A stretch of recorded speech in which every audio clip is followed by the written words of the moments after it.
नमस्कार दोस्तों, ये है भगवद गीता की अध्याय नंबर 18 मोक्ष संन्यास योग। अर्जुन बोले, हे महाबाहो, हे अंतर्यामिन, हे वासुदेव, मैं संन्यास और त्याग के तत्व को पृथक पृथक जानना चाहता हूँ। भगवान बोले, कितने ही पंडित जन तो काम्य कर्मों के त्याग को संन्यास समझते हैं तथा दूसरे विचार कुशल पुरुष सब कर्मों के फल के त्याग को त्याग कहते हैं। कुछ एक विद्वान ऐसा कहते हैं कि कर्म मात्र दोषयुक्त है, इसलिए त्यागने के योग्य हैं, और दूसरे विद्वान ये कहते हैं कि यज्ञ, दान और तपरूप कर्म त्यागने योग्य नहीं है। हे पुरुष श्रेष्ठ अर्जुन, संन्यास और त्याग, इन दोनों में से पहले त्याग के विषय में तू मेरा निश्चय सुन, क्योंकि त्याग सात्विक, राजस और तामस भेद से 3 प्रकार का कहा गया है। यज्ञ, दान और तपरूप कर्म त्याग करने के योग्य नहीं है, बल्कि वह तो अवश्य कर्तव्य है, क्योंकि यज्ञ, दान और तप ये तीनों ही कर्म बुद्धिमान पुरुषों को पवित्र करने वाले हैं। इसलिए हे पार्थ, इन यज्ञ, दान और तपरूप कर्मों को तथा और भी संपूर्ण कर्तव्य कर्मों को आसक्ति और फलों का त्याग करके अवश्य करना चाहिए। यह मेरा निश्चय किया हुआ उत्तम मत है। निषिद्ध और काम्य कर्मों का तो स्वरूप से त्याग करना उचित ही है, परंतु नियत कर्म का स्वरूप से त्याग उचित नहीं है, इसलिए मोह के कारण उसका त्याग कर देना तामस त्याग कहा गया है। जो कुछ कर्म है वह सब दुख रूप ही है, ऐसा समझकर यदि कोई शारीरिक क्लेश के भय से कर्तव्य कर्मों का त्याग कर दे तो वह ऐसा राजस त्याग करके त्याग के फल को किसी प्रकार भी नहीं पाता। हे अर्जुन, जो शास्त्र विहित कर्म करना कर्तव्य है, इसी भाव से आसक्ति और फल का त्याग करके किया जाता है, वही सात्विक त्याग माना गया है। जो मनुष्य अकुशल कर्म से द्वेष नहीं करता और कुशल कर्म में आसक्त नहीं होता, वह शुद्ध सत्वगुण से युक्त पुरुष, संशय रहित, बुद्धिमान और सच्चा त्यागी है। क्योंकि शरीरधारी किसी भी मनुष्य के द्वारा संपूर्णता से सब कर्मों का त्याग किया जाना शक्य नहीं है, इसलिए जो कर्मफल का त्यागी है वही त्यागी है, ये कहा जाता है। कर्मफल का त्याग न करने वाले मनुष्यों के कर्मों का तो अच्छा, बुरा और मिला हुआ ऐसे 3 प्रकार का फल मरने के पश्चात अवश्य होता है, किंतु कर्मफल का त्याग कर देने वाले मनुष्यों के कर्मों का फल किसी काल में भी नहीं होता।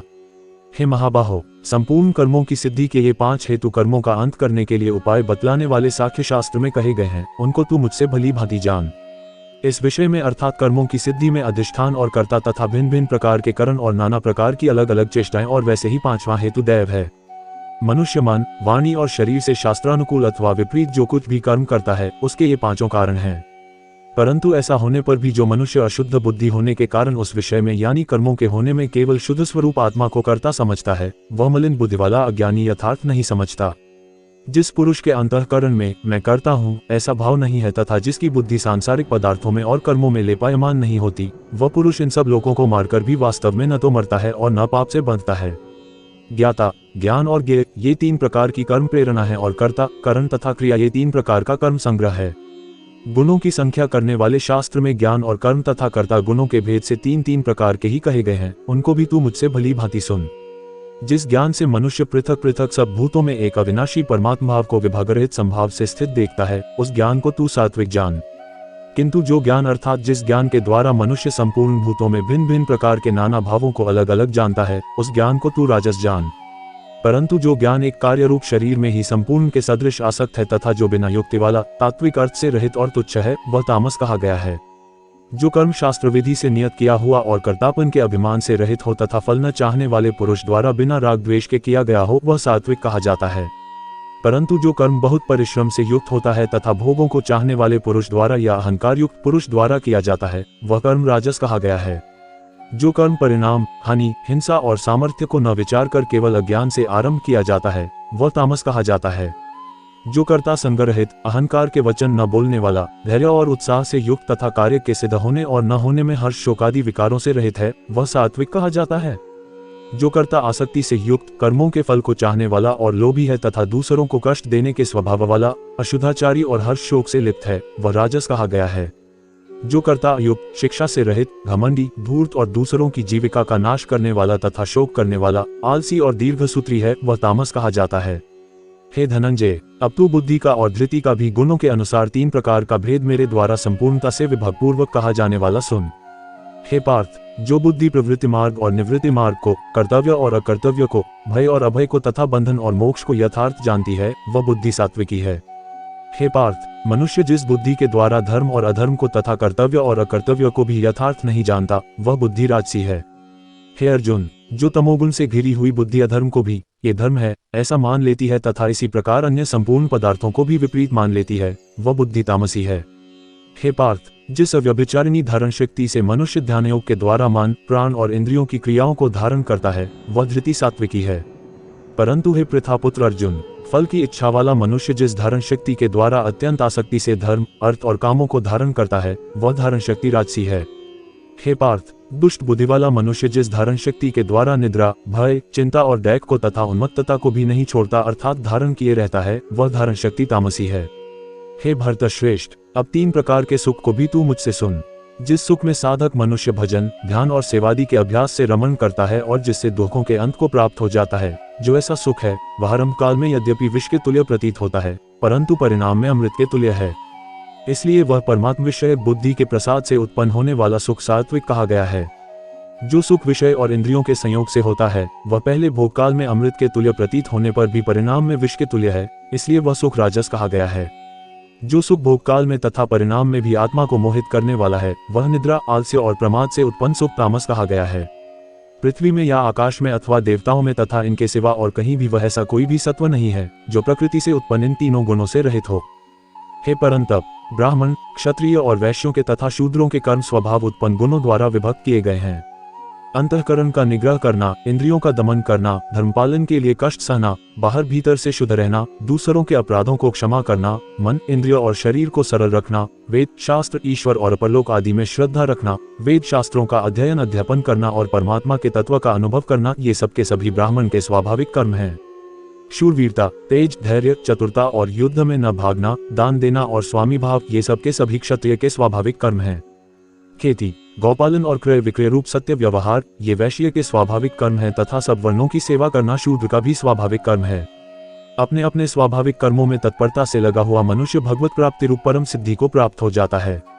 अपने स्वाभाविक कर्म में लगा हुआ मनुष्य जिस प्रकार से कर्म करके परम सिद्धि को प्राप्त होता, उस विधि को तू सुन। जिस परमेश्वर से संपूर्ण प्राणियों की उत्पत्ति हुई है और जिससे ये समस्त जगत व्याप्त है, उस परमेश्वर की अपने स्वाभाविक कर्मों द्वारा पूजा करके मनुष्य परम सिद्धि को प्राप्त हो जाता है।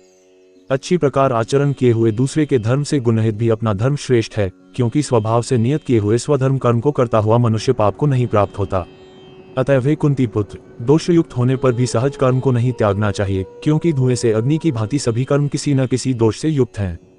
सर्वत्र आसक्ति रहित बुद्धि वाला, स्पृहा रहित और जीते हुए अंतःकरण वाला पुरुष सांख्य योग के द्वारा उस परम नैष्कर्म्य सिद्धि को प्राप्त होता है, जो कि ज्ञान योग की परानिष्ठा है। उस नैष्कर्म्य सिद्धि को जिस प्रकार से प्राप्त होकर मनुष्य ब्रह्म को प्राप्त होता है, उस प्रकार हे कुंती पुत्र, तू संक्षेप में ही मुझसे समझ। विशुद्ध बुद्धि से युक्त तथा हल्का, सात्विक और नियमित भोजन करने वाला, शब्दादि विषयों का त्याग करके एकांत और शुद्ध देश का सेवन करने वाला, सात्विक धारण शक्ति के द्वारा अंतःकरण और इंद्रियों का संयम करके मन, वाणी और शरीर को वश में कर लेने वाला तथा अहंकार, बल, घमंड, काम, क्रोध और परिग्रह का त्याग करके निरंतर ध्यान योग के परायण रहने वाला, ममता रहित और शांति युक्त पुरुष सच्चिदानंद घन ब्रह्म में अभिन्न भाव से स्थित होने का पात्र होता है।